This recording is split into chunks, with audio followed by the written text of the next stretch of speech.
say you wanna get away. We don't need a plane, I could be your escape.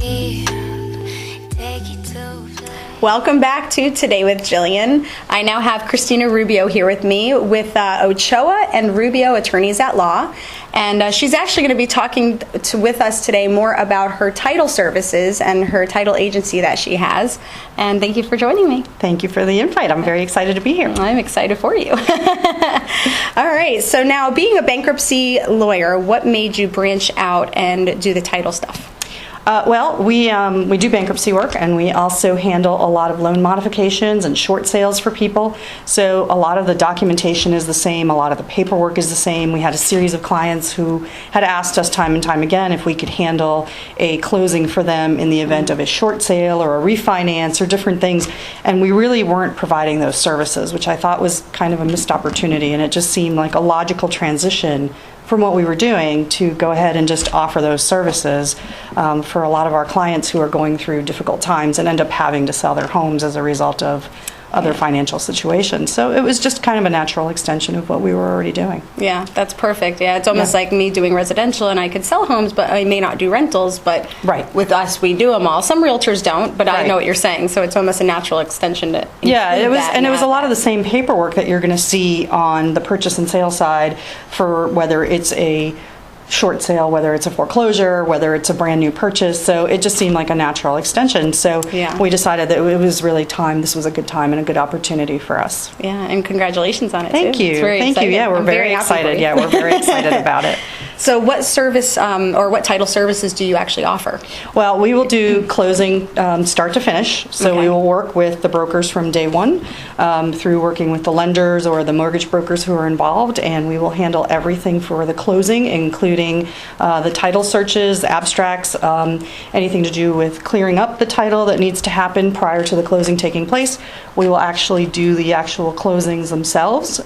So we will be there with you at the closing table to go over any documents, any questions that you have last minute, and be there as a part of the team that you have with your broker, your lender, because obviously it's a big effort to get a purchase and sale contract completed. Yes. So we will be there through the whole process, and the idea is to make the process as smooth as possible for our clients, your clients as well, and to just go ahead and get happy homeowners into their new homes. That's awesome. And I'm excited to, send you our first deal. I know, I'm excited too. We're also doing, obviously, refinances. We're doing commercial and residential. Oh, okay. So we'll have the ability to do any of that in our office, and we can also come to you if it's a situation where you've got a client who, like an elderly client, for example, who can't really travel. It's harder for them. We don't have a problem coming to you guys as well. So you kind of do the remote location. Absolutely. We don't have a problem doing that as well. Perfect. Perfect. So what is actually title insurance? Who needs it? And what does it cover? Okay. Title insurance works a little bit differently than regular insurance that you're used to, like car insurance or health insurance. Those insurances are meant to cover events that are going to happen in the future. So you buy car insurance, so God forbid you have a car accident, your car is covered, your medical expenses could be covered up to a certain amount. With title insurance, what you're doing is buying an insurance policy for events that have happened in the past, for events that took place prior to the closing. So title basically is your ownership interest in a property, okay? Most of us have a mortgage on our property, so we don't really own the property. The bank owns the property. But the title is what gives you the right to sell, to convey, to do different things with your property. So from the closing table backwards, we're going to look at anything that affects that transfer of title from one person to another. So for example, you could have a lien on it from 50 years ago that nobody ever closed out. That something could potentially affect your ability when you go to sell to then be able to sell your property. The title insurance would cover something like that. Right. It's also going to cover things like easements, encumbrances. Like, for example, my property has a giant strip of land across the back where FP&L has the right to enter to go ahead and fix things on their poles and do what they need to do to maintain their lines. Right. So these are things that show up on a piece of land that could ultimately affect your parcel of land and your ability to do what you want with it going into the future. So the idea is the policy will cover you for a lot of these defects that may not have been known if you can't find them, especially if you've got something really old. And we have a lot of rural land here in St. Lucie and Martin counties. And so a lot of those rural lands may have had something from 100 years ago that have never been cleared up. So these things will protect you. The title insurance will protect you. Generally, there are two policies in every transaction. There is a lender's policy. So if there's a mortgage on the property, the lender is going to want a title insurance policy which protects their interest, which is the mortgage. And then the owner or the new owners also want a title policy to protect their interest in the event that something goes wrong with the property.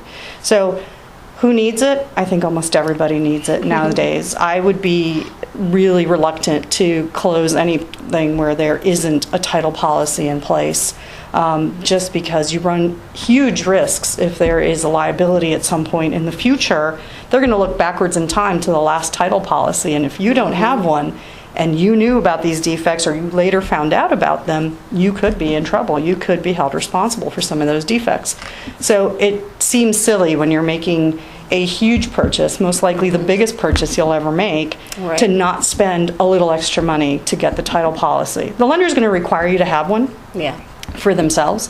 The lender may not require you to have one for you as the owner, but I would recommend it in every case, every time, whether it's a condo, whether it's a piece of land that's empty, whether it's new development, whatever it is.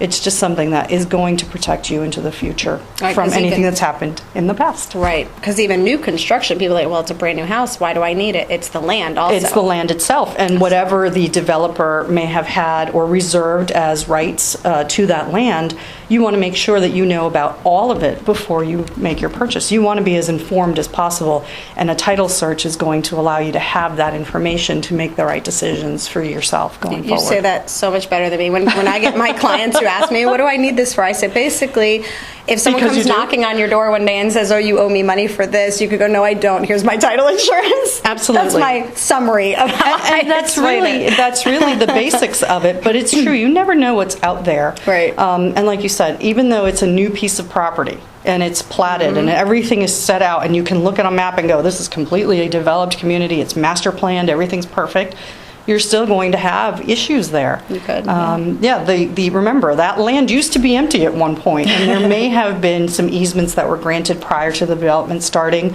There may have been some liens that were put on the property by the developer themselves. And they don't always do the most due diligence. And they don't always do the most due diligence or get rid of all those liens once they have done the project. Right. What if they sell the project halfway through to another developer? The new developer may not be aware of some of the existing issues that are on the property. Yeah.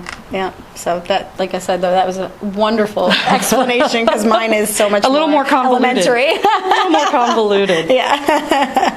So who's responsible for paying title insurance and even the closing costs? Okay. Well, interestingly enough, everything in a real estate contract is up for negotiation, as you know. Yes. So every single thing that's a cost, that's an expense, can be negotiated in that contract. And a lot of times it's really county by county, and even in certain places it's city by city as to who generally pays for the title insurance. In the United States as a whole, the buyer is generally responsible for paying the title, since really it's policy that's going to protect them. But because it can cost several $1,000s, it can be a good negotiating tool to work with the sellers on getting a credit for that, for example, as part of your closing costs. But generally the buyer pays the buyer's closing costs, the seller pays the seller's closing costs, whatever those are. And there's usually some proration of taxes, insurance, so on and so forth that's been paid. But when it comes to the title policy, it's absolutely a negotiating tool, and you can have either side pay for it, split the cost, both sides pay part. It's really up to what the buyer and seller want to do. All right. Yeah, exactly. Yeah. So, and then the other services that they may pay for, I know the recording and the county and everything like that. Yeah, So there's a lot of fees fees that go into getting a property together, and that's going to be recording the deed, recording the mortgage, even just shipping documents back and forth to the lender. Yeah. All these things have to be accounted for. So your closing costs generally will cover all of those. Yep. And the good thing is you pay it all at once, you don't pay it up front. That's right. You pay it all at the closing table, and it's generally no money out of pocket. It's all part of the deal that we're coming to the table for. Right. And also, I know that you're bilingual. So yes. anyone who needs her services in a couple different languages, obviously. Yeah, so we'll be able to handle closings just like we do with our bankruptcy services. We'd be able to handle closings in Spanish or in English. And we are happy to also assist clients if client needs to retain us for additional services with relation to our real estate services, we can do any of those in Spanish or in English. Wonderful. That's very helpful. Especially Now- up here in Port St. Lucie. Yes, yes, yeah, because it's getting more prevalent as well. Yes, A lot more absolutely. prevalent. Everyone Absolutely. from Miami's coming up here. It's more affordable. That's right. That's right. A lot less traffic. Yes, that too. A lot less congestion. So how can people get in touch with you or a hold of you if they want your services or need your attorney services as well? We are available. We have an office here in Martin County, and the phone number there is 772-607-1324. And we have an office in Palm Beach County, 561-355-5177. We're also on the web at www.ochoabankruptcy.com. We're going to be getting a new website just to also advertise our real estate services, and that will be up probably in the next month or so. So we're wonderful. excited about that. Wonderful. Well, thank you so much for joining me Thank you. I today. appreciate the invitation. It's wonderful to be here. Absolutely. And congratulations Thank again. I'm you. so happy Thank for you. you. Thank you again, and we'll be right back. Hi, and welcome to Today with Jillian, learning what's relevant in real estate and in your community.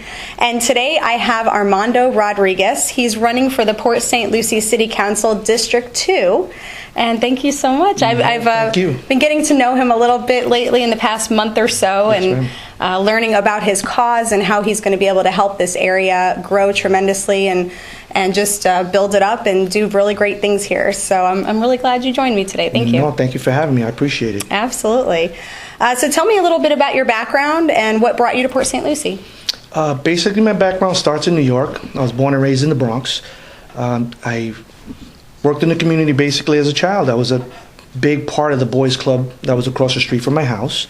So they showed me the foundations besides my family, giving me the foundation as being an activist or being participating in the community with the boys club. I was there 15 years. Oh, wow. I won all the major awards that you can have. I won Boy of the Year. I was sent over to Germany to represent the United States in a peace conference back when it was still communist Germany. So we had to go Wow. through Berlin and all that. It was an experience. That is Beautiful so country. cool. And in 1984, with the same boys club, I competed and I carried the Olympic torch for the Los Angeles Games. Wow. And it came through New York, and it was a great thing because my mother couldn't attend that day. But it so happens when I got the torch, it was right in front of her job. So she was able to take pictures of me. That's It was so an incredible cool. thing. And then a few years after that, where I got the torch is where I started working as a police officer. So I've been blessed with a lot of things coming here. I was a police officer in New York. At the time, it was one of the most difficult times and most violent times in New York City. And I did about 7 years in New York, and I was getting a little worried because I started having a family. I just had a newborn, and I had a 6-year-old, and I saw the crime was coming. And I got married with their mom, and we came down here on vacation, honeymoon. And it so happens my parents were down here secretly, investing in the house, looking in the house. So they called us at Disney. I came down, and we spent the day here. That was May of 1998. I was moved in August 1st, and I actually came down. I came down October 1st. I love the quality of life here. This offered me what I could never buy in New York. That's why I did. And it wasn't really for me, it was for my kids. Now my kids Yeah. are grown. And I find out that my youngest is autistic, so this environment, this community is very good for him. Yep, it is. Absolutely. That's Absolutely. awesome. Yes, ma'am. That's a great story. You almost got me like choked up there for a second. I'm like, ah. So what helped in your decision in running for city council? Well, as you know, a lot of my life was dedicated to the quality of life of my son. Once he was able to basically fend for himself and I could take him and get him involved in things, we just had a knock on the door one day, and a lady came and was telling me about the detox center going up the block. We always knew it was going to be a church. That's what it was zoned for. Their mom used to work at Mercedes Homes, so we basically did the background of what property was going where and what was happening before we ever bought the home. I went up to the corner to see the property, and it so happens I felt so bad because her husband is, I don't know, in his 60s or so. He's standing in 95, 100-degree weather getting signatures. Wow. So I got out the car. I basically talked to him for about at least an hour. Got signatures with him, got the story, and got involved. They had a meeting, went to the meeting. I offered my background as a police officer about the law, and I told them I'll help you as much as I can with the law and how I understand. Because to understand the law, you have to understand the intent and how to articulate that. We fought at City Hall. about this. We united and we got together. And when they saw the background that I had and how much information I helped people, they wanted me to be on the Torino Residential Committee, which I still am to this day, fighting that detox center 3 years later. So since the last election to now, that's basically what I've been doing. I've been advocating for that, and I've been advocating for lower taxes. I've been advocating for a great deal of things, a 750 program, which a lot of people don't even know existed. 750 is basically a government program by HUD, H-U-D, which was going to come in and basically eliminate the county commissioners, city zoning, and the city council, and develop properties, whether it's gated community, open properties, the way they saw fit to put diversity. So just imagine if you lived in a gated community and the house next door was a foreclosure, government would come in and they would say, we're going to put low-income housing right here in your gated community, and the HOA could say nothing. Taxes and anything that happened like that, hirings, digital domain, all these other things. But now mind you, going back to the 750, I have 5 people running against me. And those 5 people had a lot to lose, especially 3 of them, because they lived in a gated community.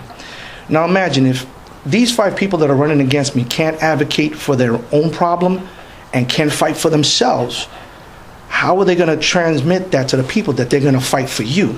Right. And most of the people that I have seen me, have heard me. City Hall doesn't like me too much because I kind of point out their errors and what they're doing. So it is what it is. You mean you tell them like it is? No.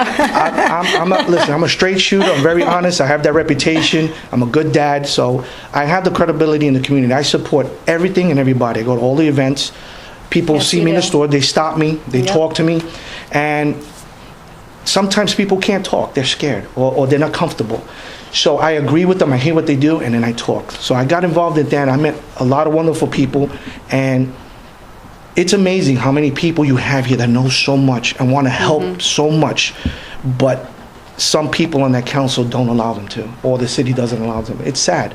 It's sad. It's a thing of you talk down to rather than talk to, so we can do that. You know, my campaign is I'm fighting for residents and small business, but also this is our city. This is our campaign. Right. You know, because what my decision will be based is I'm going to be fighting for the people here, and it's going to affect all of us. So we got to be very careful, and we got to be very smart how we vote. I agree. Couldn't agree more. So what concerns, or what are your concerns for our city and the plans to overcome them? Well, from some of the things that I've seen, it's just a lot of misinformation sometimes. They go based on their staff, and their staff doesn't always get it right. We need to, when I'm elected, not if, when I'm elected, I'm going to fact check everybody because I was a police officer. So I'm going to investigate and make sure we're getting all the information, that it's not somebody's agenda on the council or a friend of the council that's doing these deals that we've learned in the past that happens.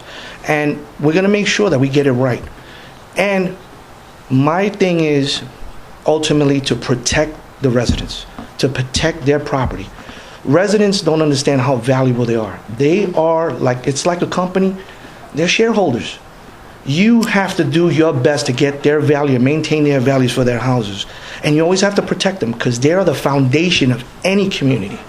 Small businesses is the same thing. They are the backbone that employ people, that basically sell their goods and market the city.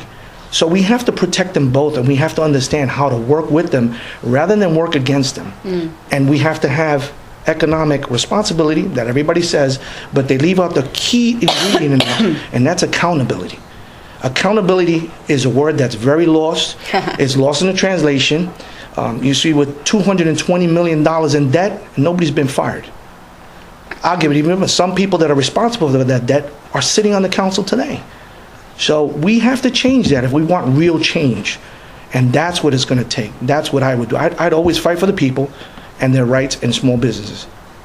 That's awesome. Well, and I'm one of those people, so thank you. No problem. So what are your plans to improve the quality of life in Port St. Lucie? Well, I've been fighting, like I said, for 3 years for the quality of life of the actual community itself in Port St. Lucie, trying to get the taxes lower, because quality of life is so many ingredients and so many things that you have, and so many subjects, and it's so diverse. Like right now we have an issue with the water. Yeah. And I've hooked up with the activists that are fighting for that. They explained it to me very simply, and they said it's a plumbing problem first. It's not just the pesticides, it's not just everything else. First, it's the land issue. The land issue that we have is basically they need 10% more land. Now imagine a drain in your house that gets clogged. That's what's happening because they don't have the flow. If they had 10% more land that they can develop and increase that flow, it would flow. The water wouldn't stagnate and you wouldn't have the algae growing and all the things that are happening right now. Interesting. So the way the plumbing is not just that it goes south. It can't go south because it'll hit the Everglades, and that's an eco thing. Yeah. It goes east and it goes west when it goes there. I spoke to the gentleman from Bull Sugar, which is Kenny Hinkle Jr. He's the main activist for that, and he explained all this to me, and he said, look, it's a simple thing. That's the first thing we have to do. Army Corps of Engineers are here. They're ready to rock and roll to get the spillage done, but we need the land because if they do that, it's not going to solve the problem. Right. As far as other quality of life issues, we have to understand that this community is like a gated community. People look at the outside, which is all the common areas. We have to have them clean, maintained, so that realtors can sell. If you have everything looking like, if you go outside right now, a lot of places look really dirty. Mm-hmm. You go across the bridges, they don't look maintained. And that's one of the first things they cut out of the budget was that, when they started cutting things. So it makes the city look kind of dingy and run down, and absolutely. we don't want that. Nobody wants you that. want to stand out above everybody else that you're competing against. So you want to make sure that you get that done. Police, you got to make sure that's a big issue. Make sure they have things. Make sure we have the quality police and they're getting paid the right way. Fire department, schools. I talked to commissioners basically, and I said, listen, we have to work better together rather than working against each other for the schools. Let's get together. We'll sit down. We'll figure out a comprehensive plan to help the whole county rather than just the city. Right, exactly. That's awesome. Yeah, because we certainly need that. Now, what does fighting for residents and small businesses mean to you? So that's your tagline and your whole representation of this campaign. Sure. I've always been the underdog because I've always been a short guy and I've been small. So I've been a fighter all my life just to get where I need to get. As I've been advocating, I've noticed that the message from the people or the communication from the people is falling on deaf ears. They're just doing whatever they want.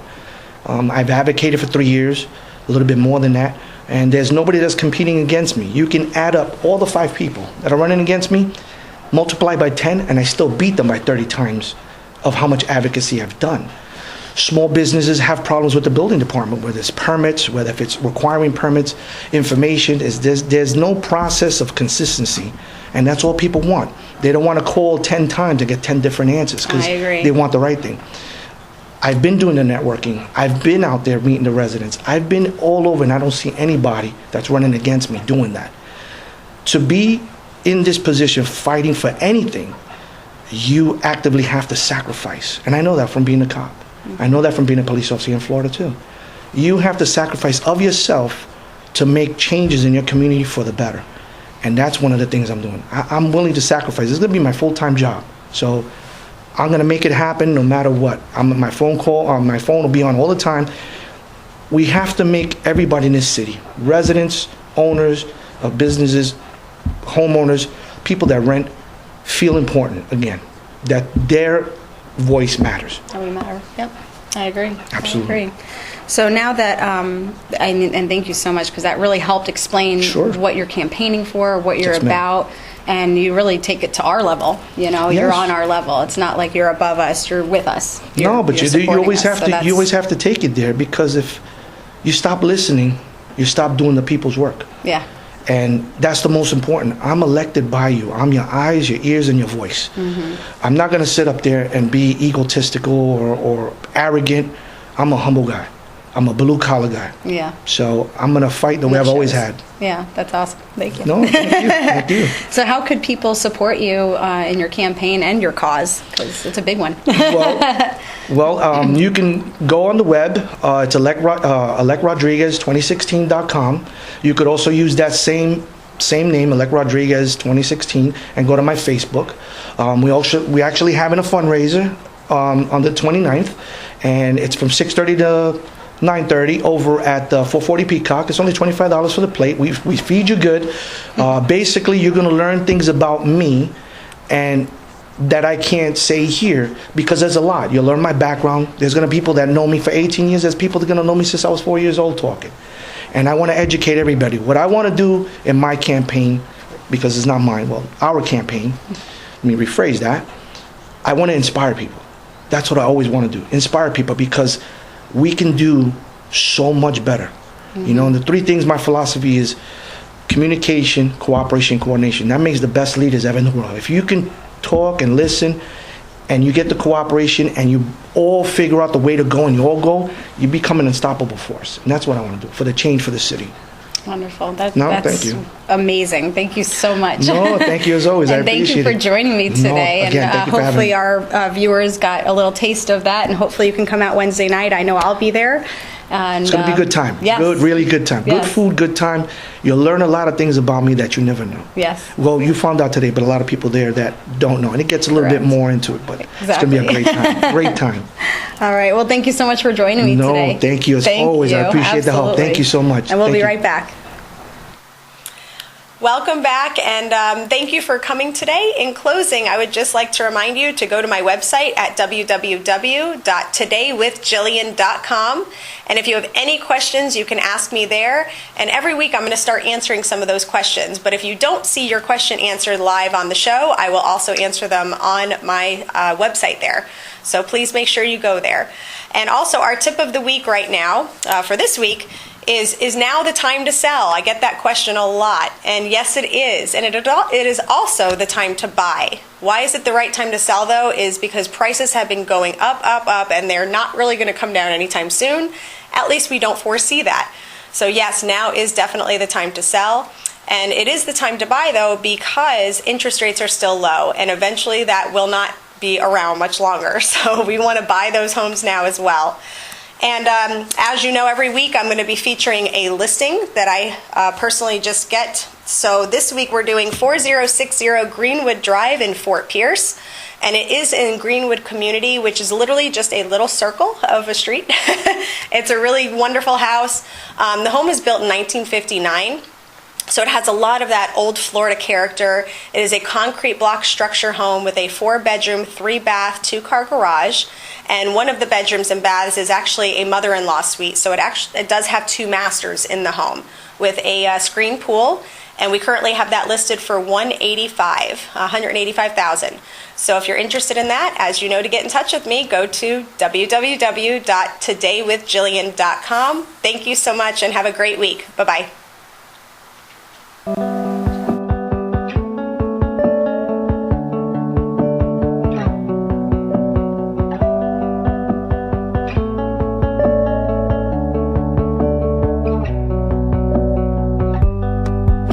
it on with you to make up, and I see that you're And my house is an all-you-can-eat buffet.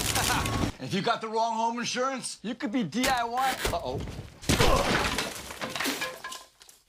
You could be DIYing these payments yourself. So get an Allstate agent and be protected from mayhem, like you.